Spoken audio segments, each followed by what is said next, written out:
Stunt காட்சிலாம் பண்றீங்க. முதல்ல படத்துலேருந்து ஆரம்பிப்போம். ஸ்டண்ட் காட்சிகள் நீங்க எடுக்கும்போது எல்லா விதமான ப்ரிகாஷன் ஸ்டெப்பும் எடுத்துடுறீங்க. ஸோ அது எப்படி பண்ணுவீங்க? அது கொஞ்சம் சொல்லுங்களேன். ஏன்னா பசங்க அதை பார்த்தா இம்ப்ரெஸ் ஆகிறாங்க. அது கண்டிப்பாக சார். படத்துக்கு தேவையான ஒரு ஸ்டண்ட் காட்சி அப்போ என்னென்ன தேவையான ப்ரிகாஷன்ஸ் வண்டினா சேஃப்டி எக்யூப்மெண்ட்ஸ், பெட் யூஸ் பண்ணுவோம், கிராஷ் மேட் யூஸ் பண்ணுவோம், அட்டை பாக்ஸ் யூஸ் பண்ணுவோம்.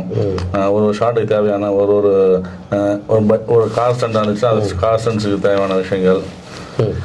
கார் ஜம்ப் ஆகுதுன்னா அந்த ஜம்புக்கு தேவையான எக்யூப்மெண்ட்ஸ். அவங்க ஃபுல்லாக சேஃப்டியாக இருப்பாங்க, ஃபுல்லாக பேடிங்ஸ் போட்டிருப்பாங்க, ஹெல்மெட் போட்டிருப்பாங்க, கை கால். ஸோ அவங்கள மொத்தமாக ரிக் பண்ணியிருப்போம். ஸோ வண்டியில் வந்து ஆடவே மாட்டாங்க. வண்டி ஃபுல்லாக ரோலர் கேஜ் வந்து செட் பண்ணியிருப்போம். ஸோ வண்டி எப்படி உண்டாலும் பிறந்தாலும் உள்ளே இருக்க ஆளுக்கு சேஃப்டியாக இருக்கணும். அதேமாரி அடிப்படும் தான். ஸோ அதேமாரி ரொம்ப ரிஸ்க்கான ஷார்ட்ஸ் பண்ணும்போது அடிப்படும். அதுலேயும் நிறைய பேர் பேரலைஸ் இருக்காங்க, இறந்துருக்காங்க. ஸோ அவ்வளோ ரிஸ்க் இருக்கு. நம்ம எவ்வளோ சேஃப்டி பண்ணாலும் சரி அதில் அடிப்பட்டு இறந்தவங்க இருக்காங்க, கை கால் விழுந்தவங்க இருக்காங்க, பேரலைஸ் ஆனவங்க இருக்காங்க.